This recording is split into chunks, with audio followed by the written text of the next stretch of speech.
So guys, आज हम करने वाले हैं द बॉयज सीजन 4 का ब्रेकडाउन, जिसमें सीजन 3 के ट्विस्टेड एंड के बाद हमें सीजन 4 के पहले एपिसोड में कई सारा बदलाव देखने को मिलता है। पर वो क्या है, ये देखने से पहले आप प्लीज इस चैनल को सब्सक्राइब जरूर कर लें, क्योंकि हम ऐसे अनोखे मूवीज और सीरीज अक्सर आप तक लाते रहते हैं। सो गाइस, इस सीजन के पहले एपिसोड में ही हम विक्टोरिया न्यूमन को देखते हैं, जो एक खतरनाक सूप होने के बावजूद भी अब भी लोगों के सामने खुद को नॉर्मल दिखाती है, ताकि आने वाले इलेक्शन में उन्हीं को सबसे ज्यादा वोट मिले।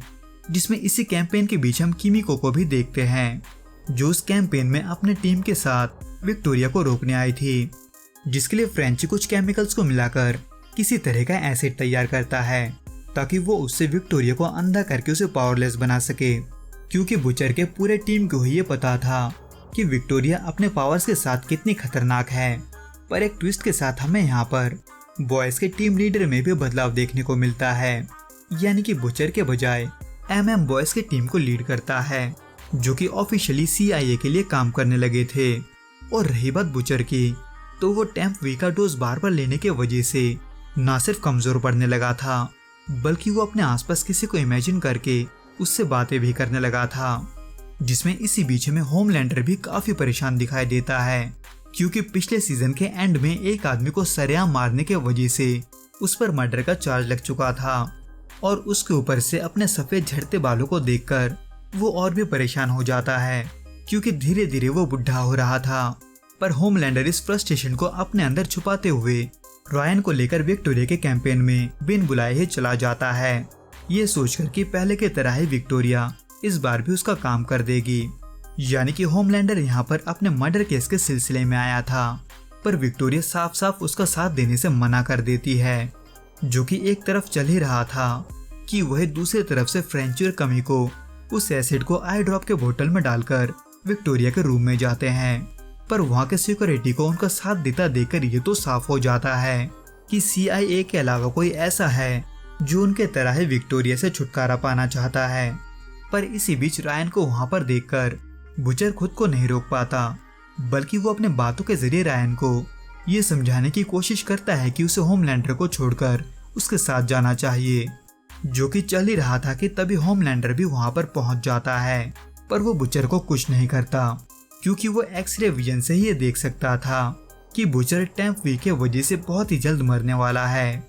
जिसमें इसी बीच फ्रेंची का काम भी खत्म हो जाता है। पर इससे पहले कि वो वहाँ से निकल पाता, विक्टोरिया की बेटी वहाँ पहुँच जाती है, जिसको विक्टोरिया ने कॉम्पाउंड वी देकर एक सूप बना दिया था। इसलिए वो वहाँ पर फ्रेंची को घुसपैठ करता देखकर सबको मारने लगती है। पर आखिर में किमिको के वजह से वो दोनों बच जाते हैं। हालांकि इसी बीच विक्टोरिया को इस बात का पता चल जाता है कि ह्यूई वहीं पर है, जो वहाँ पर ह्यूई से उस फाइल को लेने आई थी, जिसमें न सिर्फ विक्टोरिया का सूप होने का सारा सबूत था, बल्कि उन सभी लोगों का रिपोर्ट भी जिनको उसने मारा था। पर ह्यूई उस फाइल को देने के बजाय फ्रेंची का बनाया हुआ सारा एसिड विक्टोरिया के मुंह पे फेंक देता है। पर सरप्राइजिंगली इसका उस पर कोई असर नहीं होता। वैसे इन सब के बाद विक्टोरिया अगर चाहती तो वो ह्यूई को मार सकती थी, पर वो ऐसा इसलिए नहीं करती क्योंकि वो अब भी उसे अपना दोस्त मानती थी। पर फिर भी अपने सेफ्टी के लिए विक्टोरिया ह्यूई को इस बात की धमकी देकर जाती है कि अगर उसने गलती से भी उस फाइल को लीक किया तो वो उसके सभी दोस्तों को मार देगी। यानी कि अगर देखा जाए MM का ये मिशन फेल हो चुका था।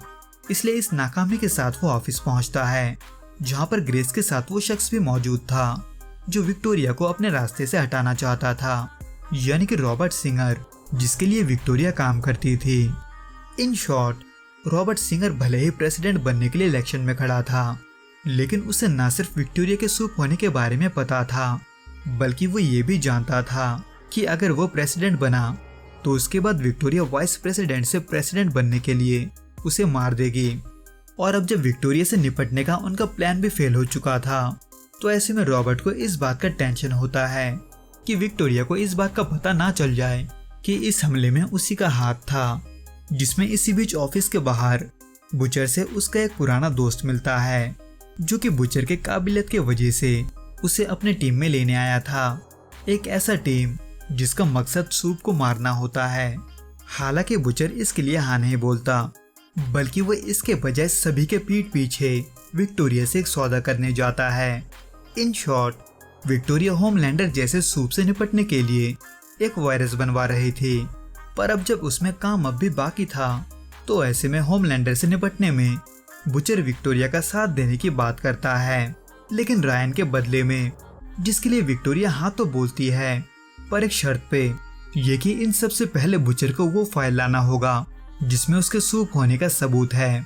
क्योंकि वो फाइल विक्टोरिया के लिए बहुत ही इम्पोर्टेंट था। इतना इम्पोर्टेंट कि इसी के वजह से उसने अब तक बुचर और उसके टीम को नहीं मारा था, जो कि बुचर को भी पता होता है। इसलिए जहाँ पर एक तरफ बुचर इसी सोच में लगा था, वहीं दूसरी तरफ होमलैंडर अपनी टीम से तंग आकर एक ऐसे सूप से मिलने जाता है जिसका पावर सबसे स्मार्ट होना था, क्योंकि मेवर स्टारलाइट के 7 से निकल जाने के बाद 7 में 2 जगह खाली था, जिसमें से पहला जगह वो सिस्टर सेज को देता है, क्योंकि वो ना सिर्फ स्मार्ट थी बल्कि उसके पास मुंह के सामने सच बोलने का दम भी था, यानी कि डीप और ए ट्रेन की तरह नहीं, जो होमलैंडर से डरने के वजह से उसके हाँ में हाँ मिलाते थे।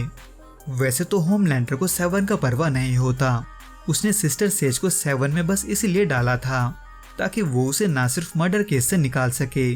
बल्कि वो उसे लोगों के नजरों में फिर से हीरो बना सके, क्योंकि ज्यादातर लोग होमलैंडर को सरेआम एक आदमी को मारता देखकर स्टारलाइट को सपोर्ट करने लगे थे।